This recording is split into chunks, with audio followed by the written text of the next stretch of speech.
আজ আমরা কন্যা সন্তান হয়ে গেলে মুখটা বেঁকে যায়। মনে রাখবেন, মনে রাখবেন, 10টা অভদ্র পুত্র সন্তানের থেকে একটা ভদ্র কন্যা সন্তানই যথেষ্ট। ঠিক না বেঠিক? 10টা অভদ্র পুত্র সন্তানের থেকে একটা সব সতী কন্যা সন্তানই যথেষ্ট। আপনি কন্যা সন্তান হয়ে গেলে আপনার মুখটা কেন বেঁকে যায় আপনি কি জানেন? শুনে নিন। প্রফেট মুহাম্মদ সাল্লাল্লাহু আলাইহি সাল্লাম তিনি বলছেন, তোমরা কন্যা সন্তানকে ভালোবাসো। আর যে বাড়িতে কন্যা সন্তান হয়, যে বাড়িতে কন্যা সন্তান থাকে, সৃষ্টিকর্তা সেই বাড়িতে করুণা বর্ষণ করে, রহমত বর্ষণ করে। কোথায় আছেন আপনি? শুধু তাই নয়, আরো বলছি আপনাদের, শুনে নিন। এই পৃথিবীতে একজন নবী এসেছিল। ইহুদিরা যে নবীকে ফলো করে তার নাম হলো মুসা নবী। মোজেস বলে, মুসা নবী নাম শুনেছেন? আরে ভাই বলুন না। মুসা নবী, মুসা নবী একদিন সৃষ্টিকর্তাকে বলছেন, সৃষ্টিকর্তা আপনি খুশি হলে কি করেন? মুসা নবী সৃষ্টিকর্তাকে বলছেন, আপনি খুশি হলে কি করেন? তো সৃষ্টিকর্তা আল্লাহ বলছেন, মুসা আমি যে এলাকার মানুষের উপরে খুশি হই, তৎক্ষণাৎ আমি সেই এলাকাতে আকাশ থেকে পানি বর্ষণ করি। সুবহানাল্লাহ বলেন। তখন মুসা নবী আবারও জিজ্ঞাসা করছেন সৃষ্টিকর্তাকে, আপনি তার থেকে বেশি খুশি হলে কি করেন? তো সৃষ্টিকর্তা বলছেন, শোনো মুসা, যে ব্যক্তির উপরে আমি খুশি হই ওই ব্যক্তির বাড়িতে অতিথি মেহমান পাঠিয়ে দিই। যার বাড়িতে মেহমান আসে, অতিথি আসে, মনে রাখবেন সে হলো ভাগ্যবান মানুষ। আর আমরা এমন মানুষ, শিক্ষিত সমাজ, কেউ হয়তো আমার বাড়িতে আসার জন্য ফোন করেছে, আমি তাকে ফোনের উত্তর দিচ্ছি, ভাই তোর ভাবি বাড়ি নেই। বুঝতে পারছেন আমার ভাষা? এরপরে মুসা নবী বলছেন সৃষ্টিকর্তাকে, সৃষ্টিকর্তা আপনি সব থেকে বেশি খুশি হলে কি করেন? আপনি সব থেকে বেশি খুশি হলে কি করেন? সৃষ্টিকর্তা বলছেন, মুসা শোনো, আমি যে ব্যক্তির উপরে আমি সব থেকে বেশি খুশি হই ওই ব্যক্তির বাড়িতে আমি তাকে কন্যা সন্তান দান করি, কন্যা সন্তান দান করি। ভাবতে পেরেছেন? আপনার বাড়িতে কন্যা সন্তান হলে আপনার মুখটা বেঁকে যায়। পুত্র সন্তান হলে রসগোল্লা খামান লোককে, আর কন্যা সন্তান হলে জিলিপিও জোটে না। আপনাকে মানুষ বলতেই ঘৃণা লাগছে, আপনি মানুষের মধ্যেই পড়েননি এখনো। চলুন এগিয়ে যাই। যে ছেলেটা মাধ্যমিক পাশ করলো, নিরুপমার করুণ গল্পটা, গল্পগুচ্ছ কাহিনী রবীন্দ্রনাথের লেখা, দেনা পাওনা গল্প পড়ার পরে সে ছেলে যদি বলে মাধ্যমিকে স্টার পেয়েছি, আমার সার্টিফিকেটের দাম হলো 50,000 টাকা, ইয়াম্মা গাড়ি, 5 ভরি সোনা, তবে একটা গরিবের মেয়েকে বিবাহ করব। আমি আব্দুল্লাহিল মারুফ বলে যাচ্ছি, ওই মাধ্যমিকে স্টার পাওয়া ছেলেটার থেকে, যে ছেলেটা 4 পাস করে বাড়িতে বসে থাকে, 4 পাস করা ছেলেটা মাধ্যমিকে স্টার পাওয়া ছেলের থেকে ভালো। আজকের কোন কথার বিরোধিতা নেই। যার 4টে কন্যা সন্তান আছে, কি হিন্দু কি মুসলিম, যার 4টে কন্যা সন্তান আছে তার মাথার চুল উড়ে পালিয়েছে। কেন? কন্যা দায়ে ভিক্ষা করছে। লজ্জা করা উচিত। পুত্রর মানে ছেলের বাপেরা এতটাই নিকৃষ্ট হয়ে গেছে, এতটাই ছোট লোক হয়ে দাঁড়িয়ে গেছে যে কন্যা মেয়ের বাপের কাছ থেকে তার টাকা না নিলে তার বিবাহ খরচা হবে না। লজ্জা লাগে, লজ্জা। আপনি তাকে যুক্তি দিচ্ছেন, আমার ছেলেকে আমি ডাক্তার করেছি। আরে বোকা, আপনি আপনার ছেলেকে ডাক্তার করিয়েছেন, প্রচুর টাকা খরচা করেছেন, আর সেও তো তার মেয়েটাকে গাইনি ডাক্তার করিয়েছে। সে কি অনলাইনে মেয়েটাকে এনেছে? তুমি অফলাইনে এনেছো, সে অনলাইনে এনেছে মেয়েটাকে। এই কমন সেন্স আপনার মধ্যে নেই। এই চেতনা যদি আপনার মধ্যে না থাকে, আপনি কিসের ওয়াজ শুনছেন, কিসের জলসা দিচ্ছেন, কিসের আপনার হরিনাম করছেন, আর কিসের হিন্দু ধর্ম দেখাচ্ছেন, কিসের মুসলিম ধর্ম ইসলাম ধর্ম দেখাচ্ছেন, কিসের খ্রিস্টান ধর্ম দেখাচ্ছেন? আপনি মানুষই হতে পারিনি। কথাগুলো শুনতে হয়তো আপনাদের কাছে সাময়িক খারাপ লাগছে, কিন্তু আজ আমি বলতে বাধ্য হচ্ছি। কেন জানেন? 1994 সাল থেকে আমি লেকচার দিচ্ছি। 1994 সাল, আজ 2025, বিগত 31 বছর ভারতবর্ষ, নেপাল এবং বাংলাদেশ, বাস্তবটাই আপনাদের কাছে তুলে ধরছি। আপনারা জানেন কন্যা কন্যা দায়ে ভিক্ষা করছে, ভিক্ষা, আফসোস লাগে। চলুন এগিয়ে যাচ্ছি। এরপরে আসছি কোন মেয়েকে বৌমা করবেন। মা বোনেরা ভালো করে শুনে নিন, আপনাদেরকে অনুরোধ করছি, বাবাজি যুবক ভাইদেরকে আমি অনুরোধ করছি, এখনো যারা বিবাহ করেননি কোন মেয়েকে বৌমা করবেন। সাদা চামড়া দেখতে যাবেন না, খালি সব সাদা চামড়ার মেয়ে ভালো নয় বাবা, বাস্তবটাই বললাম। কোন মেয়েকে বৌমা করবেন কোরআনে বলা হয়েছে, মুসলিমাতিন মুমিনাতিন কানিতাতিন তাইবাতিন আবিদাতিন সাইহাতিন সাঙ্গিবাতিন ওয়াবকার। 28 নম্বর পারার 19 নম্বর পৃষ্ঠার 11 নম্বর লাইন, সূরার নাম সূরা তাহরিমের 5 নম্বর আয়াত। যদি আপনি মুসলমান হন, আপনি যদি মুসলিম হন, কোন মেয়েকে বৌমা করবেন? 1 নাম্বার দেখবেন মেয়েটি মুসলিম কিনা খবর নেবেন। 2 নাম্বার মেয়েটি মুমিনাতিন বিশ্বাসী মেয়ে কিনা খবর নেবেন, বিশ্বাসী মেয়ে কিনা খবর নেবেন।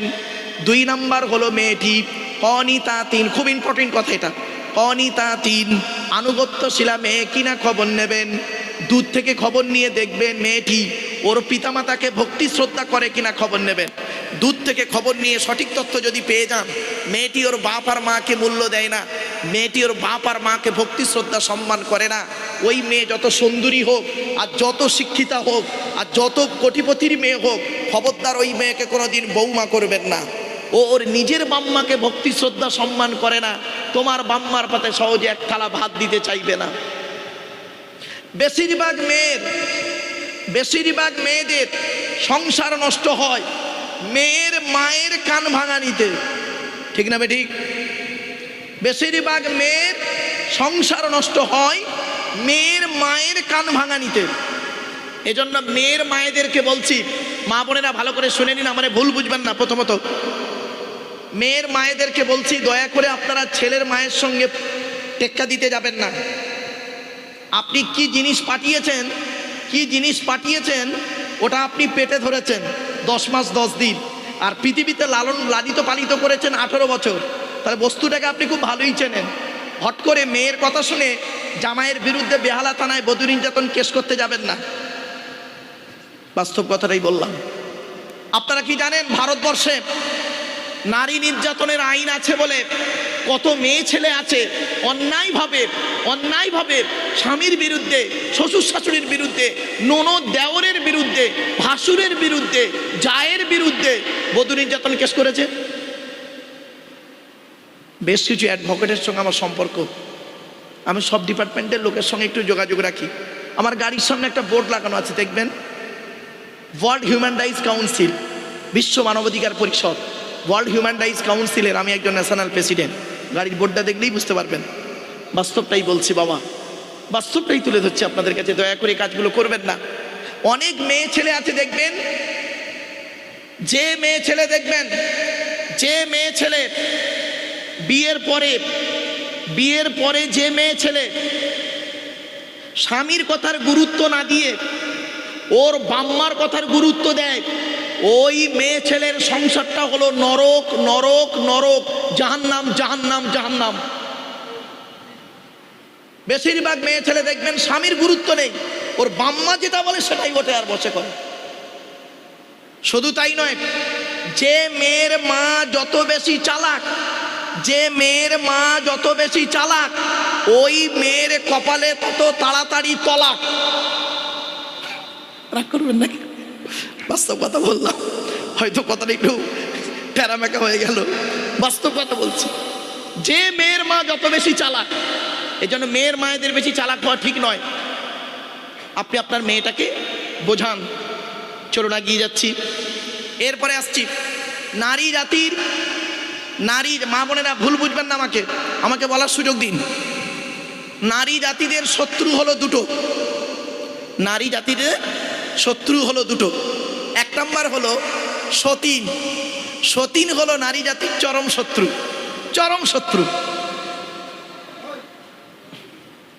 নারী জাতির চরম শত্রু হলো সতীন, 1 নম্বর। মেয়েরা সতীনকে সহ্য করতে পারে না, এটা বাস্তব কথা। তবে অনেক সময় অনেক মেয়ে ছেলে আছে, সব মেয়ে ছেলে নয়, অনেক মেয়ে ছেলে বুদ্ধির একটু গন্ডগোল করে ফেলে, অতি বুঝতে গিয়ে কিরকম করে দেখুন, মেয়েদের বুদ্ধি একটু দেখুন, আইকিউটা কিরকম। স্বামী মরে যায় যাক, স্বামী মরে যায় যাক, সতীন তো বিধবা হলো। বুঝতে পারেননি? বুঝি না। আচ্ছা, স্বামীটা কি ও সতীনের একার? ওর নয়? মানে বুদ্ধিটা কোন জায়গায় চলে গেছে চিন্তা করুন, ব্রেনটা। চলো এবার আসছি মেয়েদের আর একটা শত্রুর নাম বলছি, মা বোনেরা রাগ করবেন না কেউ কিন্তু। ননদ। ননদ হলো মেয়েদের চরম শত্রু, দ্বিতীয় নাম্বার শত্রু। এজন্য আপনাদেরকে আমি অনুরোধ করছি, আপনারা যখন কি হিন্দু কি মুসলিম, আপনি যখন আপনার বোনকে যখন কিছু দেবেন, ছোলা চিনি জামা কাপড় টাকা পয়সা যাই কিছু দেন, স্ত্রীকে না যাইনে দেওয়াটাই উত্তম। বাস্তব বলছি, স্ত্রীকে না যাইনে দেওয়াটাই উত্তম। আরে অনেকে আছে দেখবেন, বউ পাগলা বিবির গোলাম, বোনকে একটা শাড়ি দিচ্ছে বউকে জানিয়ে। এখন বউয়ের শাড়ির দামটা যদি 1000 হয় আর বোনের শাড়ির দামটা যদি 3000 হয়, মেজাজ গরম হয়ে গেল। আচ্ছা, কেনই বা আপনি আপনার স্ত্রীর অনুমতি নেবেন না? আপনার স্ত্রীর তো অনুমতি আপনাকে নিতেই হবে, আপনাকে আপনার স্ত্রীর অনুমতি নিতেই হবে। কেন কেন নেবেন? শুনে নিন, বাসর রাতে, ফুলসজ্জার রাতে, গভীর রাতে স্ত্রীর ঘরে যখন প্রথম ঢুকেছিলেন, মনে মনে কি বলেছিলেন? 50,000 টাকা ইয়াম্মা গাড়ি 5 ভরি সোনার বিনিময়ে আজ থেকে তোমার বাপের কেনা চাকর গোলাম হইয়া গেলাম, তুমি যাহাই বলিবে তাহাই শুনিব, গন্ডগোল যদি করি মারিতে দ্বিধাবোধ করিবে না, তোমার বিরুদ্ধে যদি কোনোদিন কোনো গন্ডগোল করিয়া থাকি বেহালা থানায় বধূ নির্যাতন কেস দিয়া বাপ আর মাকে জেল খাটাইয়া লকবে ঢুকাইয়া আমারে পেটাই দেবে। আপনি তো বিক্রি হয়ে গেছেন, আপনি বিক্রি হয়ে গেছেন।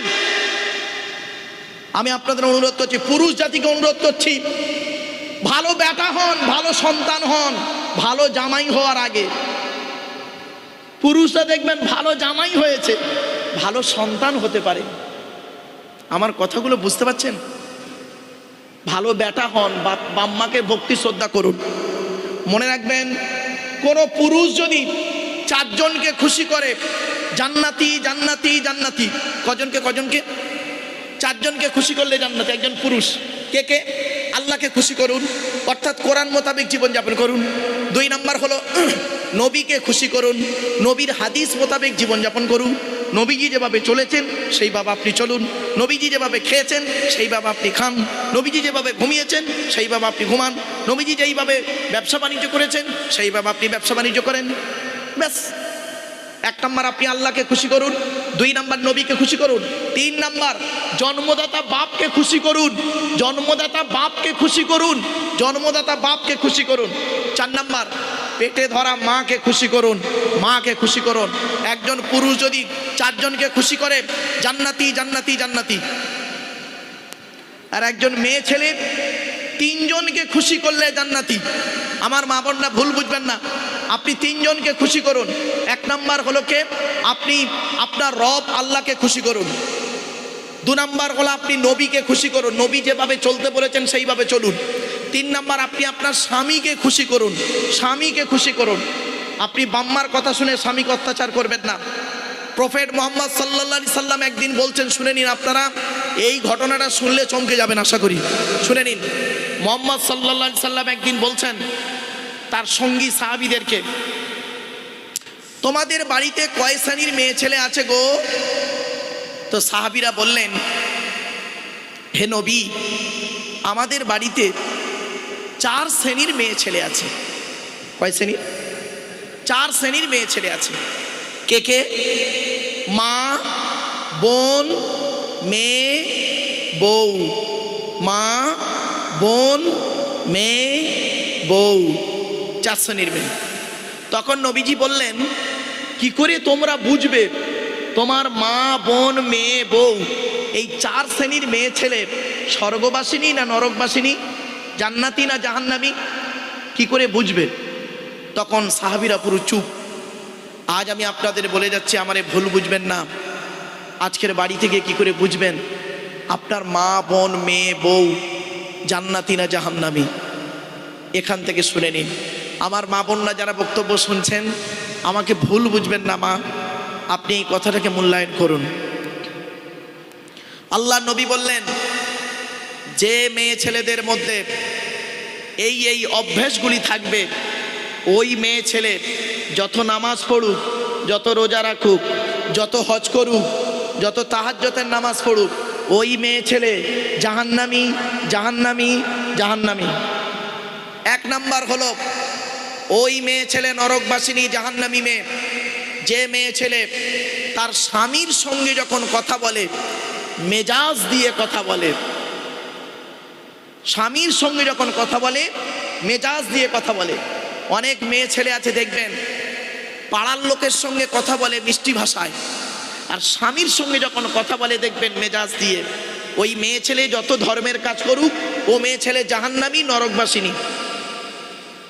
2 নাম্বার, ওই মেয়ে ছেলের এই অভ্যাসগুলো যদি আপনার, আজ বাড়ি যাবেন আপনারা, বেশি রাত হবে না, বাড়ি যাবেন, বাড়িতে গিয়ে যদি দেখেন আপনার মায়ের মধ্যে এই অভ্যাসটা আছে, আপনার মা আপনার বাপের সঙ্গে মেজাজ দিয়ে কথা বলে, আপনি সত্যিকারের সন্তান হয়ে থাকলে মায়ের হাত দুটো ধরে ক্ষমা চাইবেন, মা খবরদার আব্বার সঙ্গে মেজাজ দিয়ে কথা বলে তুমি তোমার ইমান আমলটাকে নষ্ট করো না।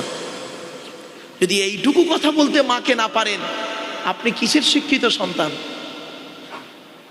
আজকের বাড়ি যাবেন, গিয়ে যদি দেখেন আপনার বোন আপনার দুলাভাইয়ের সঙ্গে অর্থাৎ বোনাইয়ের সঙ্গে মেজাজ দিয়ে কথা বলছে, আপনি আপনার বোনকে বোঝাবেন, বোন রে খবরদার স্বামীর সঙ্গে মেজাজ দিয়ে কথা বলিস না। এইটুকু কথা বলতে যদি না পারেন, আপনি কিসের একজন ভাই? আজ বাড়ি যাবেন, বাড়িতে গিয়ে যদি দেখেন আপনার মেয়ে, কন্যা, আদরের কন্যা জামাইয়ের সঙ্গে মেজাজ দিয়ে কথা বলছে, খালি মেজাজ দিয়ে কথা বলছে, সত্যিকারের যদি আপনি পিতা হয়ে থাকেন, তাহলে আপনি আপনার মেয়েকে ধমক দিয়ে বলবেন, এই স্বামীর সঙ্গে এইভাবে কথা বলছিস কেন রে? এইটুকু যদি বলতে না পারেন, তাহলে কিসের পিতা হলেন? এ কথা না বলে আপনি আরো কি করেছেন? মেয়ের পক্ষ নিয়ে জামাইয়ের বিরুদ্ধে বেহালা থানায় বধূ নির্যাতন কেস করেছেন। বাস্তবটাই বললাম। তো 1 নাম্বার হলো ওই মেয়ে ছেলে জাহান্নামী। মা বোনেরা সাবধান হয়ে যান, আজ থেকে তওবা করে নিন। যতদিন বাঁচবেন স্বামীর সঙ্গে কোনোদিন মেজাজ দিয়ে কথা বলবেন না, মনে রাখবেন। 1 নাম্বার। 2 নাম্বার, নবীজি বললেন ওই মেয়ে ছেলে জাহান্নামে যাবে, ওই মেয়ে ছেলের আরাধনা, উপাসনা, ইবাদত, বান্দেগি কিছুই কবুল হবে না, হবে না, হবে না। যে মেয়ে ছেলে স্বামীর দুর্নাম বদনাম অন্যের কাছে করে বেড়ায়, স্বামীর দুর্নাম বদনাম অন্যের কাছে করে বেড়ায়। 3 নাম্বার, ওই মেয়ে ছেলের প্রতি আল্লাহর লানত, অভিশাপ। যে মেয়ে ছেলে স্বামী থাকা সত্ত্বেও, স্বামী রয়েছে কিন্তু মেয়ে ছেলে করে কি, অন্য পুরুষের সঙ্গে পরকীয়ায় লিপ্ত হয়। যে মেয়ে ছেলে, ও মেয়ে ছেলে যত নামাজ পড়ুক, রোজা রাখুক, ধর্মের কাজ করুক, জাহান্নামী। 4 নাম্বার, ওই মেয়ে ছেলের প্রতি আল্লাহর লানত। যে মেয়ে ছেলে বিনা কারণে স্বামীর বিছানা ত্যাগ করে অন্য বিছানায় রাত কাটায়। বাড়িতে গিয়ে ভাববেন, শিক্ষিত মানুষ বসে আছেন সব। যে মেয়ে ছেলে বিনা কারণে স্বামীর বিছানা ত্যাগ করে অন্য বিছানায় রাত কাটায়, ওই মেয়ে ছেলের ইবাদত বান্দেগি কবুল হবে না। ওই মেয়ে ছেলে মরে গেলে জাহান্নামা, নরকে যাবে। 5 নাম্বার, ওই মেয়ে ছেলের প্রতি আল্লাহর লানত। যে মেয়ে ছেলে স্বামীর পরিবারের সঙ্গে খারাপ আচরণ করে, স্বামীর পরিবারের সঙ্গে খারাপ আচরণ করে। অনেক মেয়ে ছেলে আছে দেখবেন, অনেক মা বোন আছে আমি দেখেছি, যারা স্বামীকে খুব ভক্তি শ্রদ্ধা করে, কিন্তু স্বামীর বাম্মাকে দেখতে পারে না, স্বামীর বাপকে দেখতে পারে না, স্বামীর মাকে দেখতে পারে না, স্বামীর ভাই বোনকে দেখতে পারে না, স্বামীর পরিবারকে দেখতে পারে না, স্বামীর আত্মীয়দের দেখতে পারে না।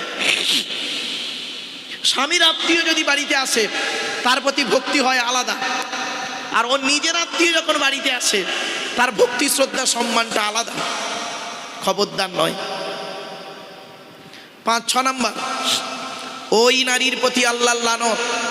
যে মেয়ে ছেলে তার স্বামীকে বলে, তোমার সঙ্গে বিয়ে হয়ে আমার জীবন নষ্ট হয়ে গেছে। অনেক মা বোন আছে দেখবেন, ঝগড়া করতে করতে স্বামীকে বলে, আমার মতো মেয়ে বলে তুমি বেঁচে গেলে, অন্য কেউ হলে বুঝতে পারতে। অনেক মেয়ে ছেলে বলে, আমি ছিলাম বলে তোমার উদ্ধার হয়ে গেল, নইলে তোমার শেষ হয়ে যেত। বাস্তব কথাটা বললাম। কোনো মেয়ে ছেলে যদি তার স্বামীকে বলে যে তোমার সঙ্গে বিয়ে হয়ে আমি খুব অখুশি, শান্তি পাইনি, ওই মেয়ে ছেলে হলো জাহান্নামী। কারণ জন্ম, মৃত্যু, বিবাহ সবই উপরে সেটিং করা। কার সঙ্গে আপনার বিবাহ হবে, 2 ছেলের বাপ কি 3 ছেলের বাপ, কুমারী মেয়ে কি বিধবা মেয়ে, সেটা সেটিং কপালে আছে আপনার আমার। 2 নাম্বার, আপনি পৃথিবীতে জন্ম, মৃত্যু, বিবাহ, জন্ম কোথায় হবেন, কার পৃষ্ঠ হতে কার পেটে কবে আসবেন, এটা সেটিং উপরেই আছে, তিনিই করে রেখেছেন। কার সঙ্গে বিবাহ হবে ওটাও সেটিং তিনি করে রেখেছেন। আর কবে কোন জমিনে কোথায় মৃত্যুবরণ হবে আপনার, আপনি মৃত্যুবরণ করবেন কোন জায়গাটায়, সেই জায়গাটা কবে হবে ওটা সৃষ্টিকর্তা নির্ধারিত করে রেখে দিয়েছে। আপনি এই 3টেকে যখন দোষ দেবেন, সৃষ্টিকর্তাকে দোষ দেওয়া হবে। আমার মা বোন, মায়েরা, বোনেরা, অনুরোধ করে বলি আপনি আমাকে ভুল বুঝবেন না, চলুন এগিয়ে যাচ্ছি। এরপরে আসছি তাইবাতিন, মেয়েদের 6টা গুণ বলেছিলাম না, ভুলে গেছেন? কটা বলেছিলাম? 6টা। 1 নাম্বার হলো মেয়েটি মুসলমান কিনা, 2 নাম্বার মেয়েটি মুমিনাতিন, বিশ্বাসী মেয়ে কিনা, 3 নাম্বার হলো কনিতাতিন, আনুগত্যশীলা মেয়ে কিনা। এই কথাটা বলতে গিয়ে ডিসকাস করতে গেলাম এত দূর। 4 নাম্বার হলো তাইবাতিন, মেয়েটা তওবাকারী মেয়ে কিনা খবর নেবেন। 5 নাম্বার হলো আবিদাতিন, ইবাদতকারী মেয়ে কিনা খবর নেবেন। মেয়েটি নামাজ পড়ে কিনা খবর নেবেন। মেয়েটির চরিত্রটা ঠিক আছে কিনা খবর নেবেন। 6 নাম্বার হলো সাইহাতিন, মানে তওবাকারী, রোজাদার মেয়ে কিনা খবর নেবেন। এই 6টা গুণ যে মেয়ের মধ্যে থাকবে, সেই মেয়েকে বৌমা করবেন, দুনিয়াতে শান্তি সম্মান পাবেন, আখেরাতে স্বর্গ বা জান্নাত পাবেন। মনে রাখবেন, যে স্বামীর স্ত্রী ভালো সেই স্বামী হলো পৃথিবীতে সুখী। যার স্ত্রী গন্ডগোল তার জীবনটাই পুরো হেল। বাস্তব কথা বলে গেলাম। তবে একটা কথা আপনাদের বলি, সেদিন আমি MA সেকেন্ড ইয়ারের স্টুডেন্টদেরকে পড়াতে জিজ্ঞাসা করেছিলাম, তোরা বলতো দেখি সংসার সুখে হয়? তো স্টুডেন্টরা বলছে রমণীর গুণে। এখন ছেলে মেয়ে উভয় আছে, তো বলছে সংসার সুখে হয় রমণীর গুণে। আমি বললাম ওই কথাটি আজ থেকে 50 বছর আগে ছিল, এখন আর কথাটি ঠিক অ্যাপ্রোপ্রিয়েট নয়। বলছে কেন স্যার? তা আমি বললাম সংসার সুখে হয় রমণীর গুণে কথাটা ঠিক নয়, সংসার সুখে হয় দুজনের গুণে। ঠিক না ঠিক? দুজনের গুণে। আপনি মদখোর, আপনি একজন বাজে 3rd ক্লাস লোক, আপনি আপনার স্ত্রীর সঙ্গে সংসার হবে আপনার ভাবছেন? আপনার স্ত্রী আল্লাহওয়ালা, আপনি নোংরা লোক, সুখ হবে না। আবার আপনার স্ত্রী নোংরা, পরকীয়ায় লিপ্ত, আপনি খুব ভালো মানুষ, সংসার সুখে হবে না। তো সংসার সুখে হয় রমণীর গুণে এটা নয়, সংসার সুখে হয় দুজনের গুণে, অর্থাৎ দুজনকেই ভালো হতে হবে। চলো না কি যাচ্ছি, এবারে আসছি। এতক্ষণ আপনাদের কাছে নারীদের সম্পর্কে অনেক কথা বলেছি। আমার মা বোনরা তো মনে মনে ভাবছে যে এই মারুফ সাহেবকে মনে হয় কোনো ব্যক্তি বলে দিয়েছে নারীদের সম্পর্কে বলতে। আল্লাহর কোরআন সামনে বলছি, আমাকে কেউ কোনো কথা বলে দেয়নি। তবে এই মুরব্বী আমাকে এতটুকু বলেছেন, বয়োজ্যেষ্ঠ মানুষ, জ্ঞানী মানুষ, আমাকে খালি বললেন এতটুকু যে মুহররম সম্পর্কে একটু আলোচনা রাখবেন আর নবী সম্পর্কে আলোচনা রাখবেন। এজন্য আপনাদের কাছে আমি হযরত মুহাম্মদ সাল্লাল্লাহু আলাইহি সাল্লাম সম্পর্কে অনেক কথা বলে দিলাম। বেশ কিছু কথা আরও 2-1টা বলবো, তারপরে মুহররম সম্পর্কে 2-4টে কথা আপনাদের কাছে বলে বক্তব্যের ইতি টানবো ইনশাআল্লাহ। তার আগে একবার দয়া করে উচ্চ আওয়াজে আন্তরিকতা নিয়ে দরুদ শরীফ পাঠ করুন। আল্লাহুম্মা সাল্লি আলা সাইয়্যিদিনা মাওলানা মুহাম্মদ ওয়া আলা আলি সাইয়্যিদিনা মাওলানা মুহাম্মদ। একবার ওই দরুদটা পড়ুন, নামাজের দরুদটা। আল্লাহুম্মা সাল্লি আলা মুহাম্মাদিন ওয়া আলা আলি মুহাম্মদ কামা সাল্লাইতা আলা ইব্রাহিম ওয়া আলা আলি ইব্রাহিম ইন্নাকা হামিদুম মাজিদ। আল্লাহুম্মা বারিক আলা মুহাম্মদ ওয়া আলা আলি মুহাম্মদ কামা বারাকতা আলা ইব্রাহিম ওয়া আলা আলি ইব্রাহিম ইন্নাকা হামিদুম মাজিদ। বাপেরা, নবীর উপরে যত বেশি বেশি করে দরুদ পড়বেন তত আল্লাহ খুশি হবে। আল্লাহ নবী বলেছেন, কোনো ব্যক্তি যদি আমার উপরে 10 বার দরুদ শরীফ পড়ে, ওই ব্যক্তির শাফাত সুপারিশ কিয়ামতের মাঠে আল্লাহ খুবই নিকটবর্তী করে দেবে। জোরে বলুন সুবহানাল্লাহ। আসুন বাপেরা, অনুরোধ করে আপনাদের বলে যাচ্ছি, পুরুষদের দিকে লক্ষ্য রেখে আরেকটি কথা আপনাদেরকে বলবো। আমি একটা কথা বলেই চলে গেছিলাম অন্যদিকে। কথাটি কি মনে করছেন? মনে করেছেন কি তা জানি না। শুনুন, আমি বলেছিলাম ভালো সন্তান হন ভালো জামাই হওয়ার আগে। কথাটা মনে পড়ছে আপনাদের? হ্যাঁ, বলেছিলাম ভালো সন্তান আগে হন। আমরা ভালো সন্তান হতে পারিনি, ভালো জামাই হয়েছি। এটা ঠিক না। আপনি ভালো সন্তান হন, ভালো জামাইও হন। চলুন সন্তানটা সম্পর্কে একটু বলে দিই। আল্লাহর নবীদের পরই স্থান হলো বাপ আর মায়ের। কাদের বললাম? আল্লাহ নবীর পরেই স্থান হলো বাপ আর মায়ের। আজকে আপনাদের বলে যাচ্ছি, যাদের বাড়িতে বৃদ্ধ পিতামাতা এখনো বেঁচে আছে, খবরদার পিতামাতাকে কোনোদিন কাঁদাবেন না, পিতামাতাকে গালি দেবেন না। মনে রাখবেন, বাম্মা যদি নারাজ থাকে, অসন্তুষ্ট হয়ে যায়, অখুশি হয় সন্তানের উপরে, ওই সন্তানের উপরে আল্লাহ অখুশি হয়ে যায়। আর সন্তানের উপরে যদি পিতামাতা খুশি হয়ে যায়, আল্লাহ খুশি হয়ে যায়। নবীজি বলেছেন, আমি বলিনি, নবীজি বলেছেন। আমি একজন ট্রান্সলেটরের কাজ করছি আজকে, আরবি ভাষাটাকে বাংলা অনুবাদ করে বলে দিচ্ছি। আল্লাহর নবী বললেন, রাদিয়াল্লাহু ফি রাদিয়াল ওয়ালিদাইন ওয়া সাকতুল্লাহি ফি সাকতিল ওয়ালিদাইন। হকের উপরে ছেলে মেয়ে শুনে রেখে দাও, বাপ আর মা যদি নারাজ থাকে, আল্লাহ নারাজ হয়ে যাবে। হকের উপরে বাপ আর মা যদি খুশি হয়ে যায়, আল্লাহ খুশি হয়ে যাবে। শুধু তাই নয়, আল্লাহ পাক কোরআনে কি বলেছে শুনুন। টাকা পয়সা আল্লাহ আপনাদের দিয়েছে, সর্বপ্রথম টাকা পয়সা কাদের পিছনে ব্যয় করলে আল্লাহ খুশি হবে? আল্লাহ নিজেই বলেছেন, ইয়াসআলুনাকা মাযা ইউনফিকুন কুল মা আনফাকতুম মিন খায়রিন ফালিল ওয়ালিদাইনি ওয়াল আকরাবিন। 2 নম্বর পারা 12 নম্বর পৃষ্ঠা 13 নম্বর লাইন, সূরার নাম সূরা বাকারা। কোরআন জানিয়ে দিয়েছে টাকা পয়সা তোমরা কাদের পিছনে ব্যয় করবে?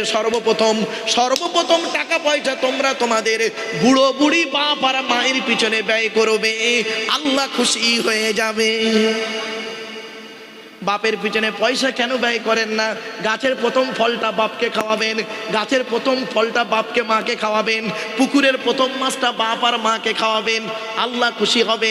মাইনের প্রথম টাকাটা বাম্মার হাতে তুলে দেবেন, আল্লাহ খুশি হয়ে যাবে। আর আমরা কি করি জানেন? রাগ করবেন না, মাইনের প্রথম টাকাটা বইয়ের নামে ব্যাংকের বই করেছি, বউ নমিনি করেছে ওর ভাইকে। বুঝতে পারেননি না কথাটা? বইয়ের নামে ব্যাংকের বই করেছে আর বউ নমিনি করেছে কাকে? ওর ভাইকে। মানে এ মাল মরে গেলে কিছু পাবে। বাস্তব বলছি বাবা, আমি অনেক সময় মানে এখানে শিক্ষিত এলাকা বলে একটু ল্যাঙ্গুয়েজগুলো একটু এদিক ওদিক করে হয়ে যাচ্ছে, আর অন্য জায়গায় বলে একটু সচেতন হয়ে বলতে হয়। বাবা রাগ করবেন না, একটু চলেন এগিয়ে যাচ্ছি। আল্লাহ নবী বলেছেন, শুনে নিন। বাপ আর মা কি অমূল্য রত্ন, ছোট্ট একটি উদাহরণ দিলেই বুঝতে পারবেন। আল্লাহ রাব্বুল আলামিনের কাছে, আল্লাহ রসুলের কাছে একদিন একজন ব্যক্তি এসে বলছেন, ইয়া রাসূল আল্লাহ, আমি যুদ্ধের ময়দানে গিয়েছিলাম, এসে দেখছি আমার মা মারা গেছে, আমি এখন কি করতে পারি? নবীজি বললেন, শোনো, তোমার মা মারা গেছে, তুমি 2টো কাজ করবে। 1 নাম্বার, তুমি তোমার মায়ের জন্য রুহে মাগফিরাতের দোয়া চাইবে, অর্থাৎ মায়ের জন্য আল্লাহর কাছে কাঁদা করবে যেন আল্লাহ পাক তোমার মায়ের জীবনের গুনাহগুলো মাফ করে দেয়।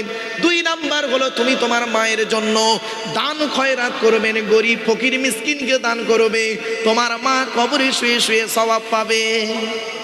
বাপ মরে গেল, মা মরে গেল, ওই বাপের নামে মায়ের নামে 2টো ফকির তো কোনোদিন খাওয়াননি। আপনি আবার সন্তান, মনে রাখবেন, আপনি যদি আপনার বাম্মার কবরটা জিয়ারত না করেন, আপনারও ছেলে মেয়ে আছে, আপনার কবরের ধারে বাড়ে যাবে না। আল্লাহ নবী বলেছেন, মান যারা কবরা আবাওয়াইহি আও আহাদিহিমা ফি কুল্লি জুমআতিন গুফিরা লাহু ওয়া কুতিবা লাহু বারাআ।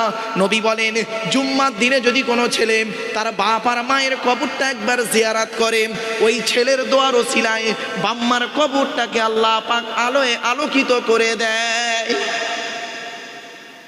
আপনি আপনার বাম্মার কবর জিয়ারত করেন না, বাম্মার নামে দান খয়রাত করেন না, আপনি আশা করলেন কিভাবে যে আমি মারা গেলে আমার ছেলে আমার জন্য অনেক কিছু করবে? এই আশা করাটা ঠিক হবে না। আপনি করুন, অবশ্যই ফল পাবেন। চলুন এগিয়ে যাচ্ছি।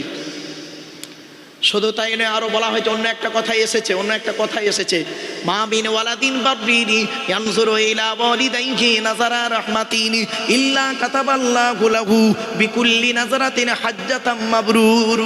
বলা হয়েছে সকালবেলা যদি কোনো ছেলে যদি তার বাপ আর মায়ের মুখের দিকে যদি দয়ার নজরে হাসি মুখে যদি তাকিয়ে বলে, আব্বা তোমার কি লাগবে বলো, ওমা তোমার কি অসুবিধা হচ্ছে বলো, ওই ছেলে মেয়ের নামে আমলনামায় একটা মকবুল হজের সওয়াব লিখে দেওয়া হয়। আর ছেলে যদি সকালবেলা ঘুম থেকে উঠে ওর বুড়ো বুড়ি বাম্মার মুখ দেখলে কি বলে জানেন? দিনটা বেকার হয়ে গেল। যা, ওর বইয়ের মুখ দেখলে দিন খুব ভালো যাবে। বইয়ের মুখ দেখলে সকালে উঠিয়ে আমি মনে মনে বলি, সারাদিন আমি যেন বইয়ের কথায় চলি। সকালে উঠিয়ে আমি মনে মনে বলি, সারাদিন আমি যেন বইয়ের কথায় চলি। আদেশ করেন যার মোর বউ গুরুজন, বইয়ের দেখায় যেন দেখি বৃন্দাবন। কবরে ঢুক, কবরে ওই অন্ধকার নীরবনগরে চলো, দেখা হবে। বাস্তব কথা বলে গেলাম, বাম্মা হলো অমূল্য রত্ন। জীবনে কোনো দিন বাম্মাকে কাঁদাবেন না। এই কোরআনে বাম্মার কথা কোথায় কোথায় আছে জানেন? শুনে নিন, আমি শুধু রেফারেন্সগুলো বলে দিচ্ছি, টাইম হাতে নেই অথবা বিস্তারিত আলোচনা করার। 1 নম্বর পারার 11 নম্বর পৃষ্ঠা 12 নম্বর লাইন, সূরার নাম সূরা বাকারা, ওয়াবিল ওয়ালিদাইনি ইহসানা, বাম্মার সেবা যত্ন করো। 2 নম্বর পারার 12 নম্বর পৃষ্ঠা 13 নম্বর লাইন, সূরার নাম সূরা বাকারা, বাম্মার সেবা যত্ন করো। 5 নম্বর পারা 3 নম্বর পৃষ্ঠা 3 নম্বর লাইন, সূরার নাম সূরা নিসা 36 নম্বর আয়াত, ওয়াবুদুল্লাহা ওয়া লা তুশরিকু বিহি শাইয়্যা ওয়াবিল ওয়ালিদাইনি ইহসানা, বাম্মার সেবা যত্ন করো। 8 নম্বর পারা 7 নম্বর পৃষ্ঠা 11 নম্বর লাইন, সূরার নাম সূরা আনামের 151 নম্বর আয়াত, লা তুশরিকু বিহি শাইয়্যা ওয়াবিল ওয়ালিদাইনি ইহসানা, বাম্মার সেবা যত্ন করো। 15 নম্বর পারা 3 নম্বর পৃষ্ঠা 7 নম্বর লাইন, সূরার নাম সূরা বানী ইসরাঈল, ওয়া ক্বাদা রাব্বুকা আল্লা তা'বুদু ইল্লা ইয়্যা ওয়া বিল ওয়ালিদাইনি ইহসানা, বাম্মার সেবা যত্ন করো। 20 নম্বর পারা 16 নম্বর পৃষ্ঠা 4 নম্বর লাইন, সূরার নাম সূরা আনকাবুত, ওয়া ওয়াসাইনাল ইনসানা বিওয়ালিদাইহি হুসনা, বাম্মার সেবা যত্ন করো। 21 নম্বর পারার 11 নম্বর পৃষ্ঠা 6-7 নম্বর লাইন, সূরার নাম সূরা লোকমান, ওয়া ওয়াসাইনাল ইনসানা বিওয়ালিদাইহি হামালাতহু উম্মুহু ওয়াহনান আলা ওয়াহনিনি, বাম্মার সেবা যত্ন করো। 26 নম্বর পারা 2 নম্বর পৃষ্ঠা 12 নম্বর লাইন, সূরার নাম সূরা আহকাফের 15 নম্বর আয়াত, ওয়া ওয়াসাইনাল ইনসানা বিওয়ালিদাইহি ইহসানা হামালাতহু উম্মুহু কুরহা ওয়া ওয়াদাতুহু কুরহা। তোরা তোদের বাপ আর মায়ের সেবা যত্ন কর। তোদের মা তোদের বড় কষ্ট করে গর্ভে ধারণ করেছে, দুনিয়ার মুখটা বড় কষ্ট করে দেখিয়েছে। সন্তান তুমি যত বড় আলেম, হাফেজ, মাস্টার, ডাক্তার, ইঞ্জিনিয়ার হও না কেন, ইন্নাল জান্নাতা তাহতা আকদামিল উম্মাহাত, হে ছেলে মেয়েরা, তোমাদের জান্নাত হলো তোমাদের বাপ আর মায়ের পায়ের তলায়। কোথায় আছেন? আমি এজন্যই বলেছিলাম, ভালো সন্তান হন, ভালো জামাই অটোমেটিক হয়ে যাবেন। ভালো সন্তান হন, নিজের বাম্মাকে মূল্যায়ন করুন, স্ত্রীর বাম্মাকে মূল্যায়ন করবেন আগে আপনার বাম্মা। ছোট্ট একটা উদাহরণ দিচ্ছি, রাগ করবেন না কেউ। বাবা একটু দয়া করে হাতটা তুলবেন, কেউ লজ্জা না করে হাতটা তুলবেন। কাদের বাপ মারা গেছে অথবা মা মারা গেছে অথবা বাম্মা দুজনেই মারা গেছে, একটু হাত তুলুন না, লজ্জা লাগছে। বাম্মা মারা গেছে, হাত নামান। বাবু, আপনারা বাম্মা হারিয়েছেন, আমিও একজন আপনাদের মতো পিতামাতা হারা সন্তান। 2019 সালের অক্টোবর মাসের 3 তারিখ শুক্রবার আমি আমার বাপকে হারিয়েছি। 2023 সালের জুন মাসের 28 তারিখ বৃহস্পতিবার সকাল 11:30টার সময় বগুড়া ঈদের দিন আমি আমার মাকে হারিয়েছি। এই পৃথিবীর আমার পিতামাতার সর্বশেষ যে মুখ দেখেছিল পৃথিবীর কোনো মানুষ, আমি হলাম সেই সন্তান। কারণ আমি নিজে কবরে নেমেছিলাম, মাথার দিকে আমি নেমেছিলাম, আর আমি আমার বাপ আর মায়ের কবরে রেখেছিলাম মাথাটা, আর মুখটা শেষ দেখা আমিই দেখেছিলাম। আমার পরে পৃথিবীর কোনো মানুষ আমার মরা বাম্মার মুখ দেখেনি, শেষ আমার পরে। কিন্তু একটা প্রশ্ন আপনাদের করি, আপনারা বাপ আর মাকে হারিয়েছেন, সত্যি কথা বলুন তো দেখি, যেদিন বাপ আর মাকে মাটি দিয়ে চলে এলেন, সেই দিন থেকে আজ পর্যন্ত পৃথিবীর কোনো মানুষকে অন্তর থেকে আব্বা বা মা বলে ডাকতে পেরেছেন? পারেননি। এ বন্ধু, শ্বশুর কোনোদিন বাপ হতে পারে না, শাশুড়ি কোনোদিন মা হতে পারে না, শ্বশুর শ্বশুরই হয়, শাশুড়ি শাশুড়ি হয়, মা মাই হয়, বাপ বাপ হয়। মনে রাখবেন, শ্বশুর তোমার বাপ হয়েছে 20 বছর পরে তার মেয়ে দেবার কারণে, শাশুড়ি তোমার মা হয়েছে 20 বছর পরে তার মেয়ে দেবার কারণে, তোমার বাপ হয়েছে যেদিন মায়ের পেটে এসেছিল সেই দিন থেকে, তোমার মা হয়েছে যেদিন তুমি মায়ের পেটে এসেছিলে সেই দিন থেকে। মনে রাখবেন, বাম্মা হলো অমূল্য রত্ন। যাদের বাম্মা মরে গেছে এখনো সুযোগ আছে, সেই বাম্মার কবরটা জিয়ারাত করবেন, দান খয়রাত করবেন, বাম্মার জন্য দোয়া চাইবেন। আর যাদের বাম্মা বেঁচে আছে তাদের মতো ভাগ্যবান মানুষ এখন আর কে আছে? যাদের বাম্মা পৃথিবীতে জীবিত আছে, বাম্মার মূল্যায়ন করুন, সেবা যত্ন করুন। আবার অনেক ছেলে মেয়ে আছে বাম্মাকেও দেখে, শ্বশুর শাশুড়িকেও দেখে। অনেক ছেলে মেয়ে আছে দেখবেন আবেগের বশবর্তী হয়ে শ্বশুর শাশুড়ির প্রতি এত গুরুত্ব দিয়ে ফেলেছে, বাম্মার গুরুত্ব তার কাছে কিছুই নেই।